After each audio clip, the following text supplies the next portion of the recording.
بسم اللہ الرحمن الرحیم الحمدللہ والصلاۃ والسلام علی رسول اللہ اشہد ان لا الہ الا اللہ وحدہ لا شریک لہ واشہد ان محمدا عبدہ ورسولہ صلی اللہ علیہ وسلم۔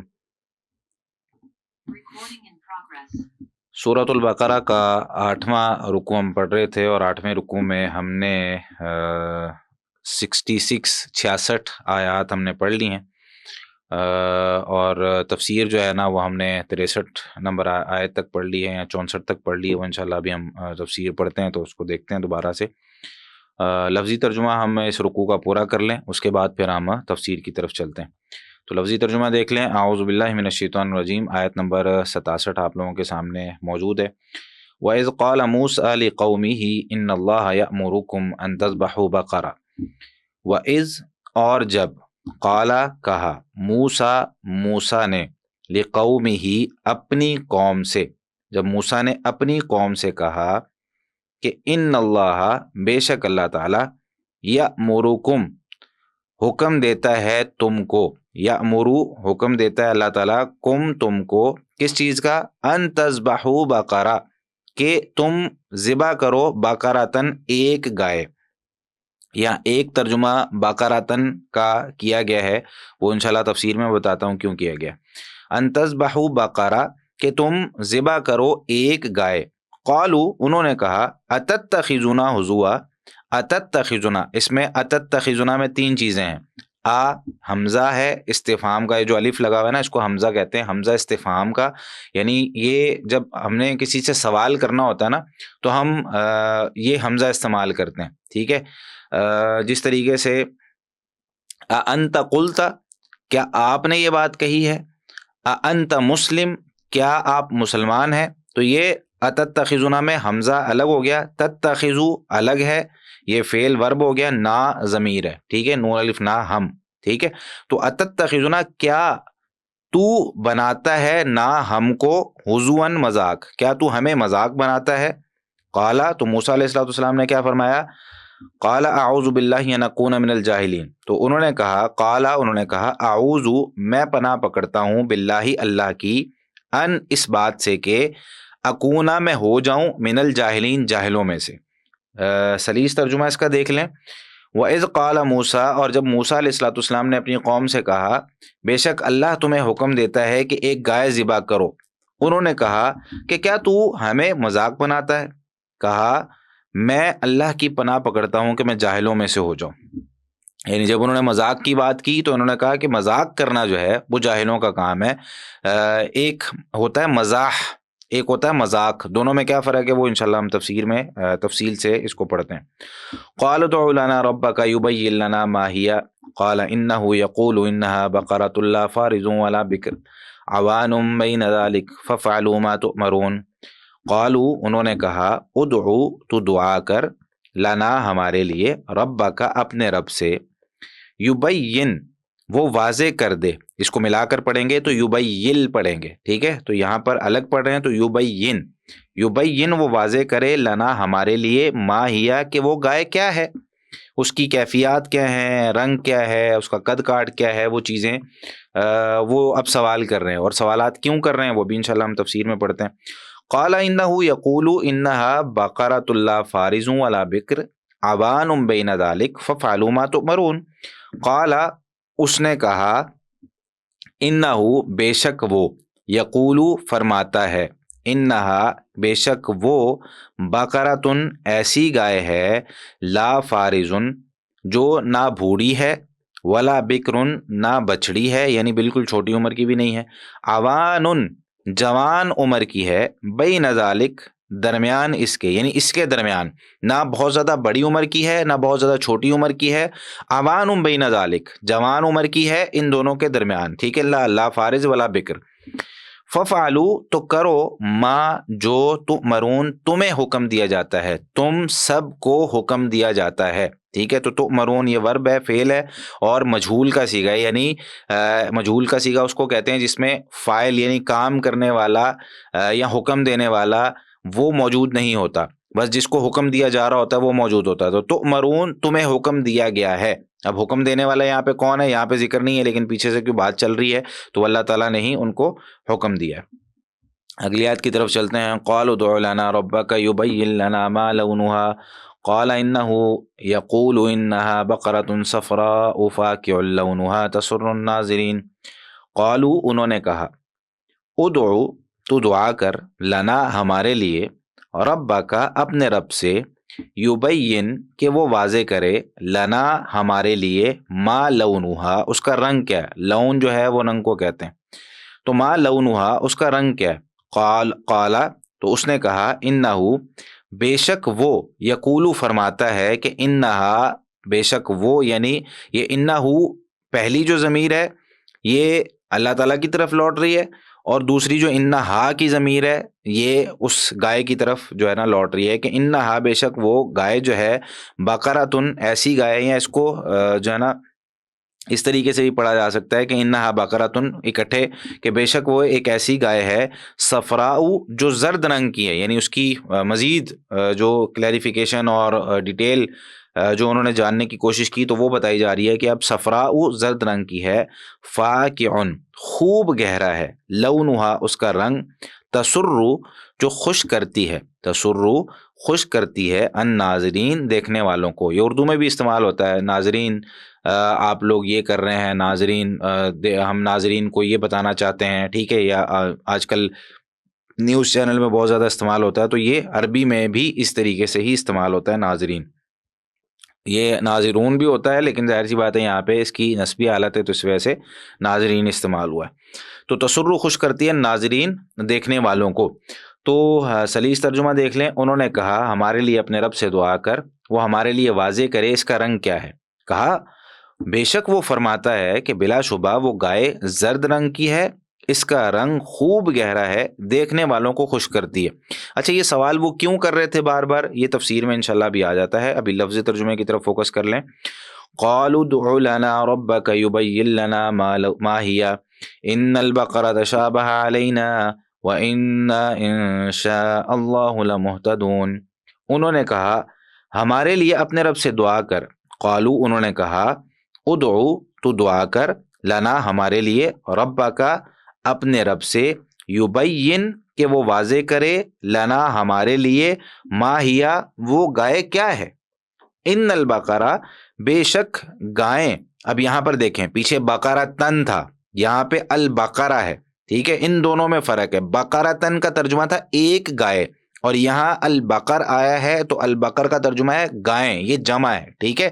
وہ یہ فرق ہے ان دونوں میں، اس کو یاد کر لیں. بقرۃن ایک گائے کو کہتے ہیں. اچھا، بقرۃن بھی وہ جنس کو ظاہر کرنے کے لیے نہیں آئی، یعنی وہاں پر یہ کہنا کہ وہ گائے تھی، بیل نہیں تھا.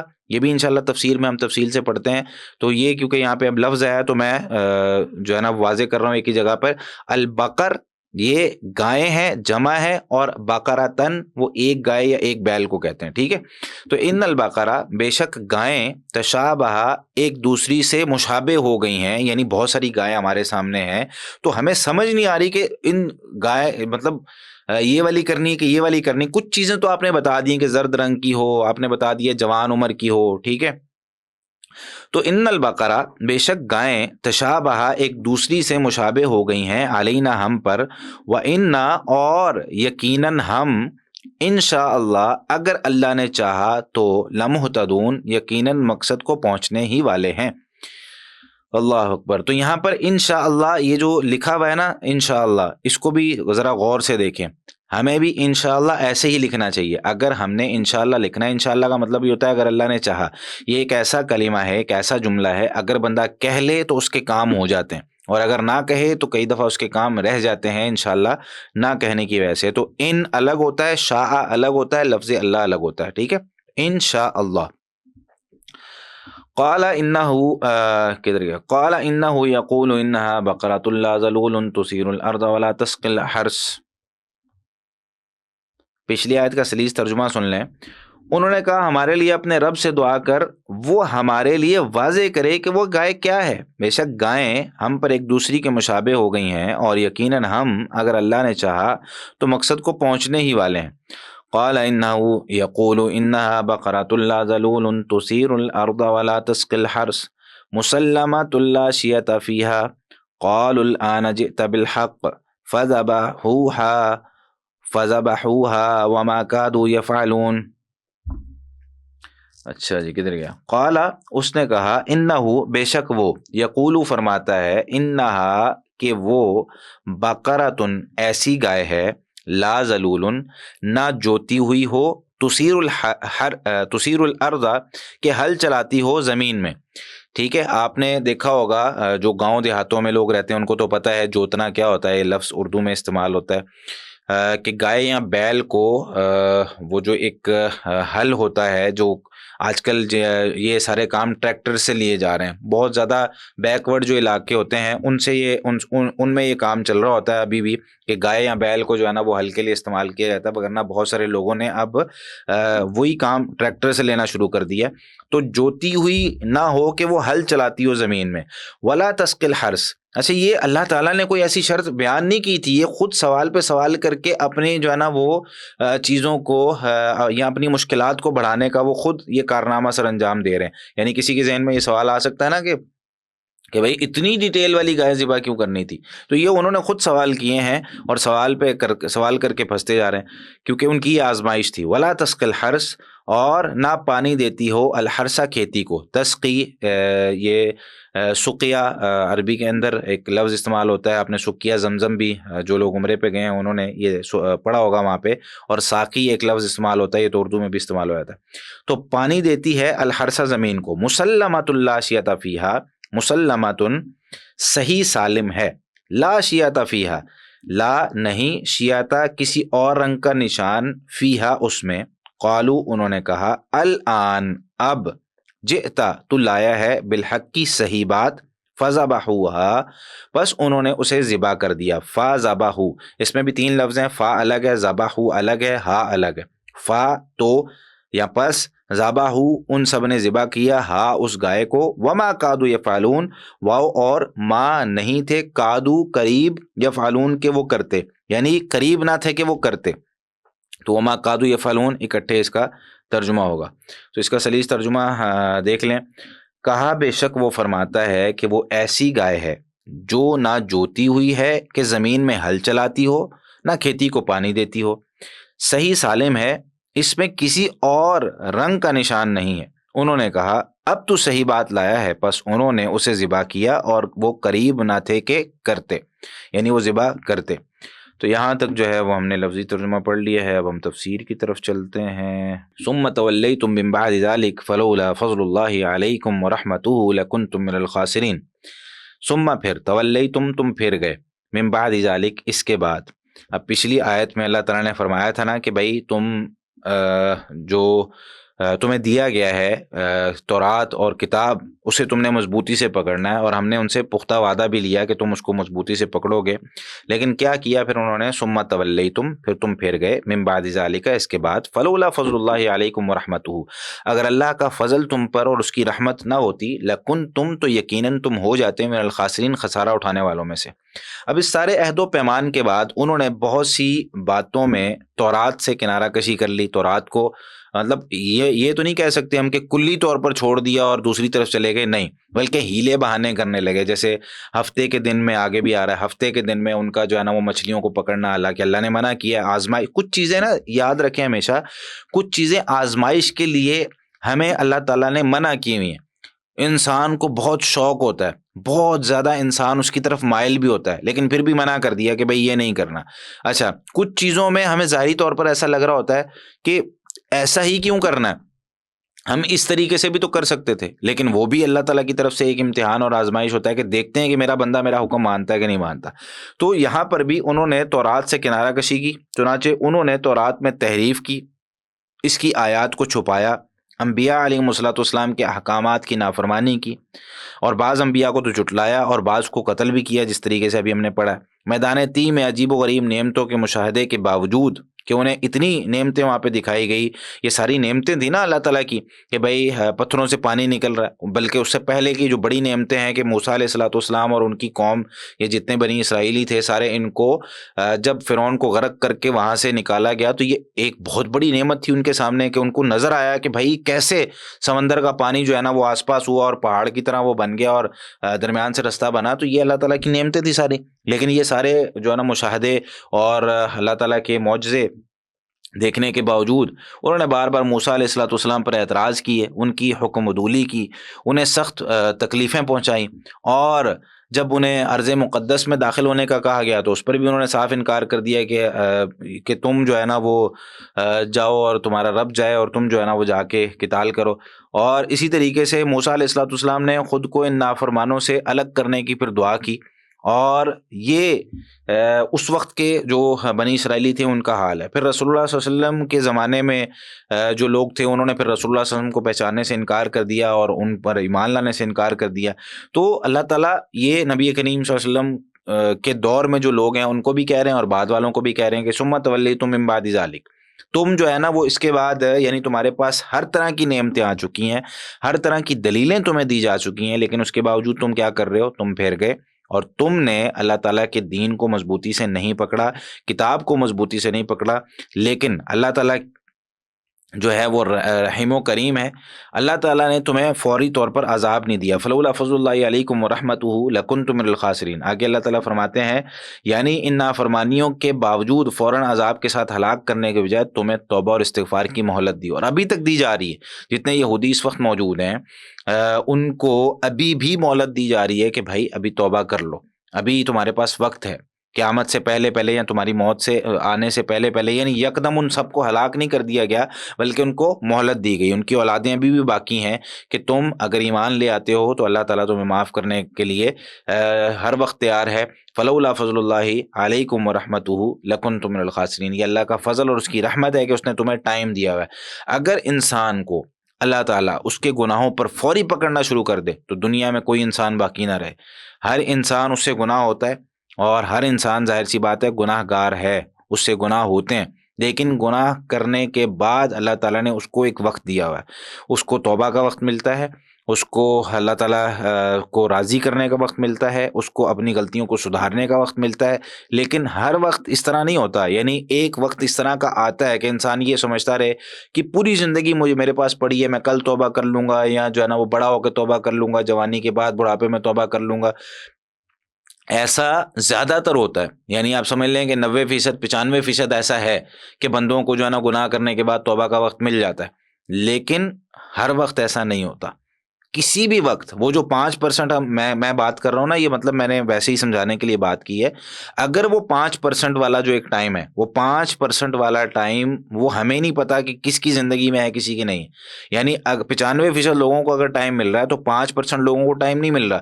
اب وہ 5% لوگ، میں بھی ہو سکتا ہوں، کوئی اور بھی ہو سکتا ہے، آپ لوگ بھی ہو سکتے ہیں. یعنی ہمیں گناہ کرنے کے بعد اس پہ ڈٹ نہیں جانا چاہیے کہ بھائی میں نے یہ گناہ کیا ہے، اب مجھے اس پر پکڑ نہیں ہوئی، یا میں بہت ماہر ہو گیا ہوں کہ میں اس طرح کے کام کر رہا ہوں اور میں توبہ ہی نہیں کر رہا. بلکہ انسان کو معافی مانگنی چاہیے. اور یہ اللہ تعالیٰ کا فضل اور اس کی رحمت ہے کہ اس نے ہمیں صحیح سالم زندگی دی ہوئی ہے، پھر بھی ہمارے گناہوں کے باوجود ہمیں رزق دیتا ہے. ہمارے گناہوں کے باوجود ہماری فیملی کو اللہ تعالیٰ نے صحیح سالم رکھا ہوا ہے، ہمیں صحیح سالم رکھا ہوا ہے. کسی کے سامنے محتاج نہیں ہوتے، ہم کسی کے سامنے جا کے ہاتھ نہیں پھیلاتے، ہمیں کسی کے سامنے ہاتھ پھیلا کے کھانا نہیں مانگنا پڑتا.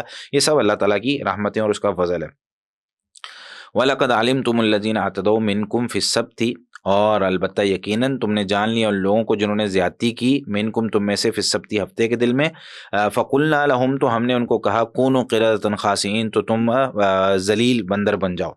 اچھا، اب اس آیت سے ایک تو یہ بات ظاہر ہے کہ ہفتے کے دن میں زیادتی کا یہ واقعہ نا بنی اسرائیل میں معروف تھا، ان کو پتہ تھا. تو نبی کریم صلی اللہ علیہ وسلم کے زمانے میں جو بنی اسرائیلی تھے ان کو صرف اتنا کہا گیا کہ وَلَقَدْ عَلِمْتُمُ الَّذِينَ اعْتَدَوْا مِنْكُمْ فِي السَّبْتِ، تم جانتے ہو ان لوگوں کو جن لوگوں نے جو ہے نا وہ ہفتے کے دن میں زیادتی کی تھی، تو ہم نے ان کو بندر بنا دیا تھا. یہ اللہ تعالیٰ کا جو ہے نا ان پر عذاب تھا. اور قرآن کریم میں سورۃ الاعراف میں اللہ تعالیٰ نے آیت نمبر 163 سے 166 تک یہ جو قصہ ہے ہفتے کے دن کی زیادتی کا، یہ وہاں پہ لکھا ہے.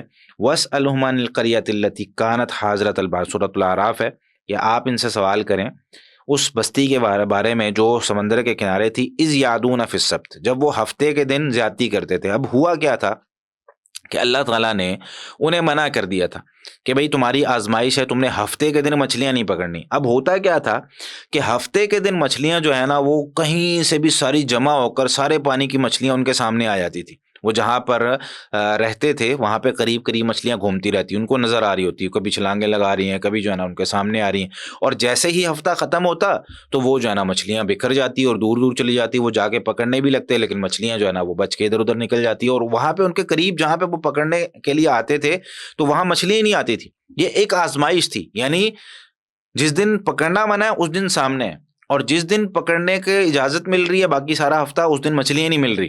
تو یہ واقعہ اللہ تعالیٰ نے یہاں پہ سورہ اعراف میں ذکر کیا ہے کہ کانت حاضرۃ البحر، یہ سمندر کے کنارے رہتے تھے، اذ یعدون فی السبت، یہ مفہومی ترجمہ میں کر رہا ہوں، لفظی ترجمہ نہیں کر رہا، کہ وہ ہفتے کے دن زیادتی کرتے تھے، اذ تأتیہم حیتانہم یوم سبتہم، ان کے ہفتے کے دن ان کے پاس مچھلیاں آتی تھی، شرعن، بہت زیادہ، اور سامنے اور اچھل کود کر رہی ہیں، وہ یوم لا یسبتون لا تأتیہم، اور جس دن ہفتہ نہیں ہوتا تھا اس دن مچھلیاں نہیں آ رہی، کذالک نبلوہم، اللہ تعالیٰ فرماتے ہیں اسی طریقے سے ہم ان کو آزما رہے تھے۔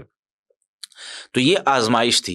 اسی طریقے سے ہماری بھی آزمائش کئی چیزوں سے ہوتی ہے، کئی دفعہ نعمتیں سامنے ہوتی ہیں اور ان کو استعمال کرنے کے لیے اللہ تعالیٰ نے مختلف طریقے بتائے ہوتے ہیں، لیکن ہم اس طریقے کو چھوڑ کر غلط طریقے استعمال کر رہے ہوتے ہیں۔ جیسے اب شادی ایک بہت بڑی نعمت ہے اللہ تعالیٰ کی، ہمارے معاشرے میں کی جاتی ہیں، لیکن اس نعمت کو غلط استعمال کیا جا رہا، تو اس میں میوزک بھی ہے، اس میں غلط قسم کے فنکشنز بھی ہو رہے ہیں، اس میں رسومات بھی ہو رہی ہیں، بہت ساری اس طرح کی چیزیں بھی اور بہت ساری اس طرح کی چیزیں ہوتی ہیں، نعمتیں ہمارے سامنے ہوتی ہیں، لیکن اس کو استعمال کرنے کا ایک خاص طریقہ ہے کہ بھئی مال ہے، اس کو استعمال کرنے کے لیے کوئی ایک طریقہ استعمال کرو جو اللہ تعالیٰ نے تمہیں دیا ہے کہ اس کو حلال چیزوں میں خرچ کرنا ہے، اس سے حرام چیزیں نہیں لینی، اس کو لوگوں کی زیادتی پر خرچ نہیں کرنا، اس کو جو ہے نا وہ ایسی چیزوں پر خرچ نہیں کرنا جس سے معاشرہ فساد کی طرف جاتا ہے۔ تو کچھ لمیٹیشنز ہیں، لیکن بندہ کیا کر رہا ہوتا ہے کہ بھئی میرا مال ہے، میں جیسے مرضی خرچ کروں، مجھے کون سا کوئی پوچھنے والا ہے۔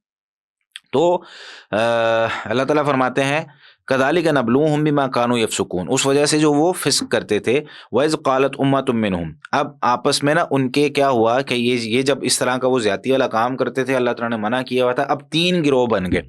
ایک گروہ وہ ہے جو مچھلیاں پکڑ رہا ہے ہفتے کے دن میں، دوسرا گروہ وہ ہے جو کہ ان کو منع کر رہا ہے، تیسرا گروہ وہ ہے جو سائڈ پہ ہو کے بیٹھا ہوا ہے۔ ٹھیک ہے، آپ نے کئی دفعہ یہ واقعہ سنا ہوگا کہ 3 گروہ بن گئے، ایک جو گناہ کر رہا ہے، دوسرا جو گناہ سے روک رہا ہے، اور تیسرا کہہ رہا ہے جی کرنے دو ان کو۔ اب یہ تینوں گروہوں کا یہاں پہ تذکرہ۔ وَإِذْ قَالَتْ أُمَّةٌ مِّنْهُمْ، اور جب ان میں سے ایک امت نے کہا، لِمَ تَعِظُونَ قَوْمًا، تم ایک ایسی قوم کو کیوں نصیحت کر رہے ہو، اللہ مہلکہم، جن کو اللہ ہلاک کرنے والا ہے، او معذبہم عذابا شدیدا، یا ان کو سخت عذاب دینے والا ہے، قالوا معذرۃ الی ربکم، انہوں نے کہا اپنے رب کی طرف عذر پیش کرنے کے لیے، یعنی کہ ہم نے ان کو سمجھایا تھا، یہ نہیں تھا کہ یہ کل کو یہ کہہ دیں کہ ان کو سمجھانے والا کوئی نہیں آیا تھا، ان کو سمجھانے والے ہم موجود ہیں، ہم ان کو سمجھا رہے ہیں۔ آج بھی اگر لوگوں کو جب سمجھایا جاتا ہے نا تو لوگ کہتے ہیں کہ بھائی چھوڑو یار، اس کا کام ہے، جو جہاں لگا ہے سب ٹھیک ہے، اور ہمیں کون سا جو ہے نا، ہم اپنا کام کر رہے ہیں بس۔ تو یہ بہت بڑا ایک غلط لوگوں کے ذہنوں میں ہے کہ بھائی کوئی اگر مسلمان غلطی کر رہا ہے یا اپنی اولاد غلطی کر رہی ہے تو ہم اس کو سمجھائیں بھی نہ اور کہیں یار ٹھیک ہے یار یہ بھی چلتا ہے۔ وَلَعَلَّهُمْ يَتَّقُونَ، اور شاید کہ وہ متقی بن جائیں، شاید کہ وہ بچ جائیں۔ فَلَمَّا نَسُوا مَا ذُكِّرُوا بِهِ، تو جب وہ بھول گئے جو ان کو نصیحت کی گئی تھی، أَنْجَيْنَا الَّذِينَ، تو اللہ تعالیٰ کیا فرما رہے ہیں، ہم نے نجات دی ان لوگوں کو، يَنْهَوْنَ عَنِ السُّوءِ، جو برائی سے روکتے تھے، وَأَخَذْنَا الَّذِينَ ظَلَمُوا، اور ہم نے پکڑ لیا ان لوگوں کو جنہوں نے ظلم کیا، بِعَذَابٍ بَئِيسٍ بِمَا كَانُوا يَفْسُقُونَ، سخت عذاب سے جو وہ اس وجہ سے جو وہ فسق کرتے تھے۔ فلما عتوا، تو جب انہوں نے نافرمانی کی، حد سے بڑھ گئے، اما انہو، جس سے ان کو منع کیا گیا تھا اس چیز سے، قلنا لہم کونوا قردۃ خاسئین، پھر ہم نے ان کو کہا کہ تم اب ذلیل بندر بن جاؤ۔ وہ جو سورۃ البقرہ کی آیت نمبر 65 میں ہم نے پڑھا ہے، وہ تفصیلی قصہ یہاں پر موجود ہے۔ ٹھیک ہے، تو اس کو کہتے ہیں قرآن کی تفسیر قرآن کے ساتھ۔ تو یہاں ہمیں کئی ایک مسائل پتہ چلے۔ سب سے پہلے تو نیکی کا حکم دینا یہ بہت ضروری ہے۔ اللہ تعالیٰ نے کن کو نجات دی، کن کو بچایا؟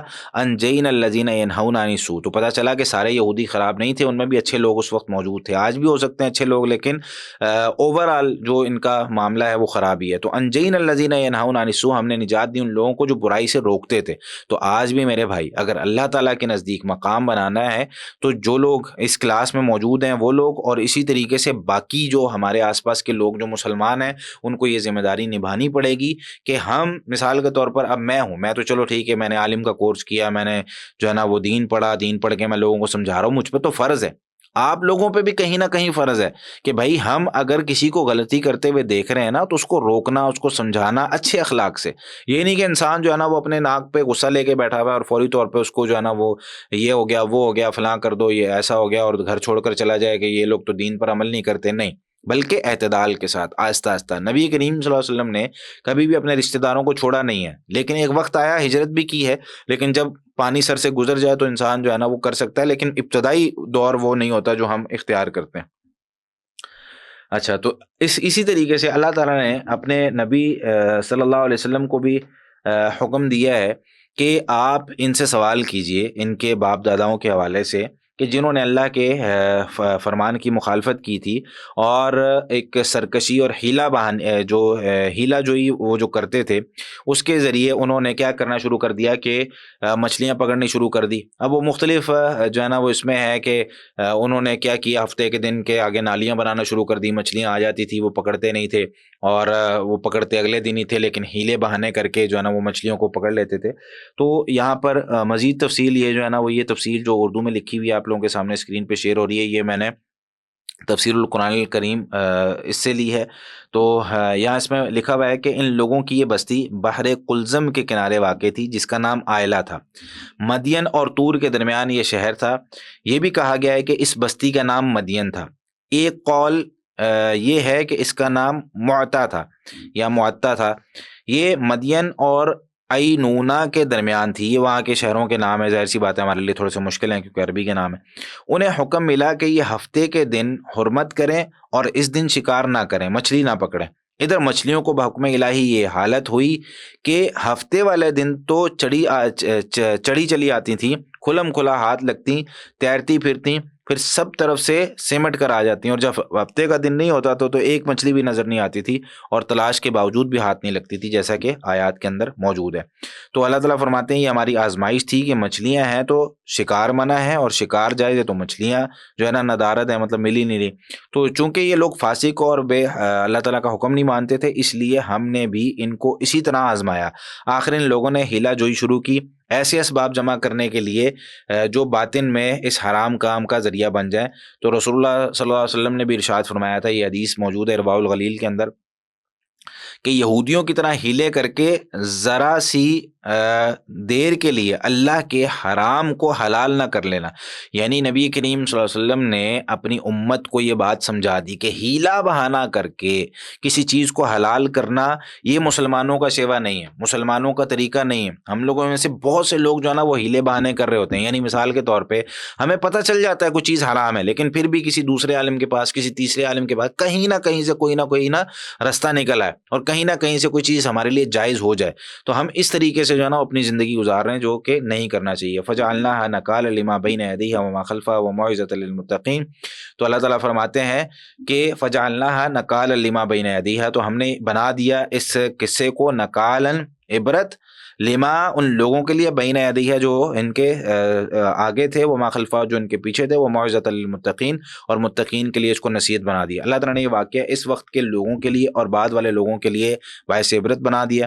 ڈرنے والوں کے لیے نصیحت میں یہ بھی شامل ہے کہ امت محمد صلی اللہ علیہ وسلم بنی اسرائیل کی نافرمانیوں اور ان پر جو ملنے والی سزائیں ہیں ان کو دیکھ کر نصیحت حاصل کریں کہ بھائی اللہ تعالیٰ نے جب ان کو کسی بھی چیز کا حکم دیا، یعنی یہ واقعات کیوں بیان کیے جاتے ہیں، بلکہ نیچے میں نے اس میں کچھ تفصیل لکھی ہے، 4-5 وجوہات لکھی ہیں کہ قرآن کریم میں واقعات کیوں بیان کیے جاتے ہیں۔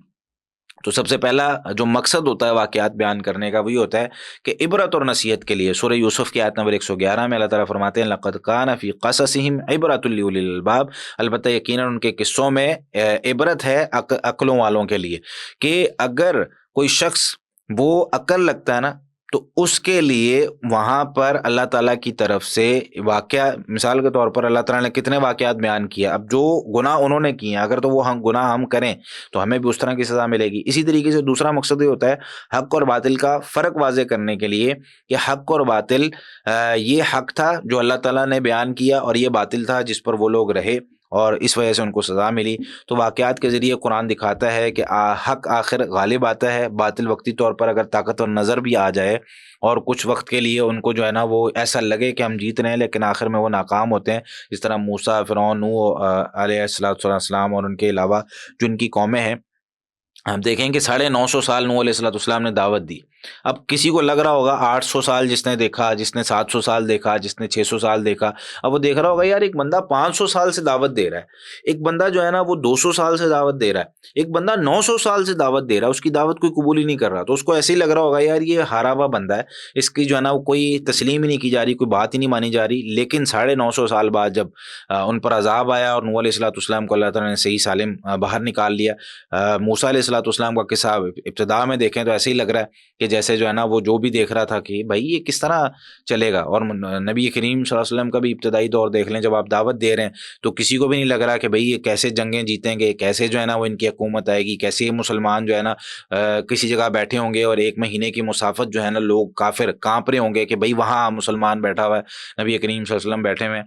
تو یہ جو چیز ہے یہ واقعات سے پتہ چلتی ہے. ایمان کو مضبوط کرنے کے لیے سورہ ہود میں آیت 120 میں اللہ تعالیٰ فرماتے ہیں وَكُلًّا نَقُصُّ عَلَيْكَ مِنْ أَنْبَاءِ الرُّسُلِ، اور ہر ایک ہم آپ پر رسولوں کی خبروں میں سے بیان کرتے ہیں. کیوں؟ مَا نُثَبِّتُ بِهِ فُؤَادَكَ، جس کے ذریعے سے ہم آپ کے دل کو ثابت بناتے ہیں. یعنی کئی دفعہ اس طرح ہوتا تھا نا، نبی کریم صلی اللہ علیہ وسلم پریشان ہو رہے ہیں کہ مجھے یہاں سے نکالا جا رہا ہے، ہجرت کا حکم ہو رہا ہے، تو واقعات بیان کیے گئے کہ آپ اکیلے نہیں ہیں ہجرت کرنے والے. سیدنا ابراہیم نے بھی ہجرت کی، سیدنا نوح علیہ السلام نے بھی ہجرت کی، سیدنا موسیٰ علیہ السلام نے بھی ہجرت کی. تو ہجرت آپ اکیلے تو نہیں کر رہے. جب کوئی تکلیفوں کا ذکر ہوتا تو پھر تکلیفوں کے جو ہے نا وہ بیان قرآن کریم میں آ جاتے کہ پہلے رسولوں پر کس طریقے سے تکلیفیں آئیں. تو مَا نُثَبِّتُ بِهِ فُؤَادَكَ، آج بھی جب ہم پریشان ہوتے ہیں نا، ٹینشن میں ہوتے ہیں، تو ہم قرآن کریم کو پڑھتے ہیں، کہیں نہ کہیں کوئی نہ کوئی واقعہ مجھ سے ریلیٹ کر جاتا ہے، کہیں نہ کہیں کوئی نہ کوئی واقعہ میری جو ایک شخصیت ہے، میرا جو طریقہ کار ہے، یا میری زندگی میں جو مسائل چل رہے ہوتے ہیں ان کے ساتھ ریلیٹ کر جاتا ہے. تو میں کیا کرتا ہوں، اس واقعے کو پڑھ لیتا ہوں. ہاں یار میرا جو ایک چل رہا ہے نا طریقہ کار، میں کہاں سے نکلا، کیسے کر رہا تھا، کیسے چلا، کیسے آگے چل رہا ہوں، تو مجھے لگ رہا ہے کہ میرا فلاں جو ہے نا وہ نبی کے ساتھ، فلاں جو ہے نا وہ بندے کے ساتھ ایک میرا جو زندگی ہے اس کے ساتھ ریلیٹ کر رہی ہے. اسی طریقے سے عملی نمونے پیش کرنے کے لیے ظاہر سی بات ہے، ایک ہوتا ہے تھیوری، قرآن کریم نے یا کوئی اصول بیان کر دیے ہوں، جیسے یہ کرو، یہ کرو، نماز پڑھو، فلاں چیز کرو، فلاں چیز کرو، جہاد کرو. اچھا اب بندہ کہے یار یہ ممکن کیسے ہے، تو اللہ تعالیٰ نے قرآن کریم میں پھر عملی نمونے پیش کیے کہ بھائی فلاں چیز اگر صبر کا تمہیں حکم دیا ہے تو یہ دیکھو، یہ انبیاء علیہ یوسف علیہ السلام کا صبر دیکھو کہ جیل میں وہ بندہ بلانے گیا ہے، وہ کہتا جی آ جائیں باہر، وہ بلایا گا میں ابھی نہیں آ رہا، ٹھیک ہے میں کئی سالوں سے جیل میں ہوں، ہو گئے مجھے 10 سال میں جیل کے اندر ہوں، لیکن میں باہر نہیں آ رہا، جا کر پہلے میری برات کا اعلان کرواؤ، اگر میں گناہ گار ہوں تو میں اندر ہی ٹھیک ہوں، اگر میں بری ہوں تو پھر مجھے باہر بلاؤ. ٹھیک ہے. تو نبی کریم صلی اللہ علیہ وسلم نے ارشاد فرمایا یوسف نے صبر کر لیا، میں ہوتا تو میں نکل جاتا. یعنی یوسف علیہ السلام کا صبر مجھ سے زیادہ تھا. آپ صلی اللہ علیہ وسلم یہ بات بیان کر رہے ہیں، اس کی وجہ کیا تھی کہ انبیاء علیہ السلام کے واقعات عملی نمونہ جب پیش کیا جاتا ہے نا کہ یہ دیکھیں اس نے بھی کیا، یہ دیکھیں یہ بھی کر گیا، بندہ جب دیکھتا ہے کسی کو یار فلاں بندہ جو ہے نا وہ اس طریقے سے صبر کر گیا، تو بندے میں ایک ہمت آتی ہے کہ یار یہ بھی تو چپ کر کے بیٹھا ہے. ہسپتال میں جب بندہ دیکھتا ہے کہ سارے بیٹھے ہوئے ہیں تو بندہ کیا ریلیکس کر لیتا ہے. اور اگر جو ہے نا وہ آس پاس والے لوگ جو ہے نا وہ واویلا کرنے لگیں تو اس وجہ سے بندہ پھر جو ہے نا وہ پریشان ہو جاتا ہے. اسی طریقے سے انسانی فطرت سمجھانے کے لیے بھی کہ انسان کس طرح خوف ہے، لالچ ہے، حسد ہے، اور یہ جذبات جو انسان کے اندر موجود ہیں، یہ سمجھانے کے لیے، اور دعوت و تربیت کے اسلوب کی تعلیم، جس طرح موسیٰ علیہ السلام کو فرعون کے پاس بھیجا گیا، نوح علیہ السلام اپنی قوم کو دعوت دے رہے ہیں فَقُلْتُ اسْتَغْفِرُوا رَبَّكُمْ إِنَّهُ كَانَ غَفَّارًا، اور کہتے ہیں کہ صبح شام دن رات اور اعلانیہ اور خفیہ میں نے ہر طریقے سے ان کو دعوت دی ساری، اور حکمت اور اس طرح کی چیزیں، اور قرآن کے الہی ہونے کی دلیل. یعنی قرآن کریم اللہ تعالیٰ کی طرف سے، ظاہر سی بات ہے نبی کریم صلی اللہ علیہ وسلم امی تھے، اور نبی کریم صلی اللہ علیہ وسلم جو ہے وہ پچھلے انبیاء کے واقعات بیان کر رہے ہیں، اور یہودی بھی اس کی تصدیق کر رہے ہیں، عیسائی بھی تصدیق کر رہے ہیں اپنی اپنی کتابوں میں کہ ہاں یار ہماری کتابوں میں موجود ہے۔ اگر نبی کریم صلی اللہ علیہ وسلم پڑھے لکھے ہوتے تو پھر تو سمجھ آتی تھی کہ بھی تورات بھی حفظ تھی، انجیل بھی حفظ ہے، لیکن یہاں پہ تو کوئی اس طرح کی بات نہیں تھی۔ تو پتہ کیا چلا کہ جو واقعات بیان کیے جا رہے ہیں اور اس دور میں سارے لوگ ان کی تصدیق کر رہے ہیں، تو یہ واقعات اللہ تعالیٰ کی طرف سے، کتاب اللہ تعالیٰ کی طرف سے ہے، تو یہ مقاصد ہوتے ہیں کچھ واقعات بیان کرنے کے۔ تو آگے جو ہے نا وہ پھر ہمارا وہ والا حصہ تو رہ گیا، چلیں بہرحال ٹائم اس میں زیادہ لگ جائے گا، اور ہماری 40 منٹ کی کلاس تقریباً ہو گئی ہے، تو 40 منٹ کی کلاس ہی ہم رکھتے ہیں، اس سے زیادہ ہم نہیں کرتے، کیونکہ پھر جو ہے نا وہ کئی دفعہ ویسے تو قرآن ہے، قرآن پڑھتے ہوئے ہونا نہیں چاہیے، لیکن شیطان جو ہے نا وہ تھپکیاں دے رہا ہوتا ہے کہ بھائی سو جاؤ، ٹھیک ہے، اور سردیوں کے دن بھی ہیں تو نرم نرم بستر میں نیند بھی آتی ہے، اور آن لائن کلاس کا جو ہے نا ایک مزہ ہی الگ ہے کہ بندہ جو ہے نا وہ لیٹا ہے، بیٹھا ہے، کھا رہا ہے، پی رہا ہے، کوئی جو ہے نا وہ ٹینشن نہیں ہے، اور انسان جو ہے نا وہ علم حاصل کر رہا ہے، تو ظاہر سی بات ہے پھر وہ خشوع و خضوع نہیں رہتا۔ اللہ تعالیٰ آپ سب کو برکت دے۔